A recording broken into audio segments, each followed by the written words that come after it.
বুদ্ধি বা ইন্টেলেক্ট এবং ধী বা ইনটিউশন, এই দুটি শব্দের মধ্যে পার্থক্য কী সেটি দেখব স্বামী সোমেশ্বরানন্দজি মহারাজের চিন্তার আলোকে।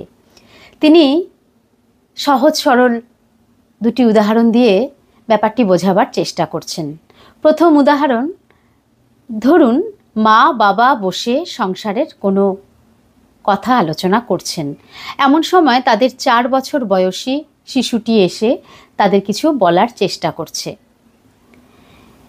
এই সময় বাবা কি করেন না, শিশুটি কি বলছে সেটি বোঝার চেষ্টা করেন, আর মা বুঝতে চান শিশুটি কি বলতে চাইছে।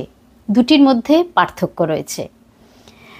বাবা জোর দেন শিশুর কথার উপর, অর্থাৎ সে কি শব্দ বা বাক্য ব্যবহার করছে তার উপর, আর মা জোর দিচ্ছেন তার ফেসিয়াল এক্সপ্রেশনের উপরে। বাবা বুঝতে চান বুদ্ধি দিয়ে, আর মা বুঝতে চান হৃদয় দিয়ে। এরপর তিনি আরও একটি উদাহরণ দিচ্ছেন। ধরুন একটা ফুল, বিজ্ঞানী ও ব্যবসায়ী সেটিকে দেখেন বুদ্ধি দিয়ে, আর কবি বা শিল্পী দেখেন সেটিকে হৃদয় দিয়ে। প্রথম দল চিন্তা করেন আর দ্বিতীয় দল অনুভব করেন।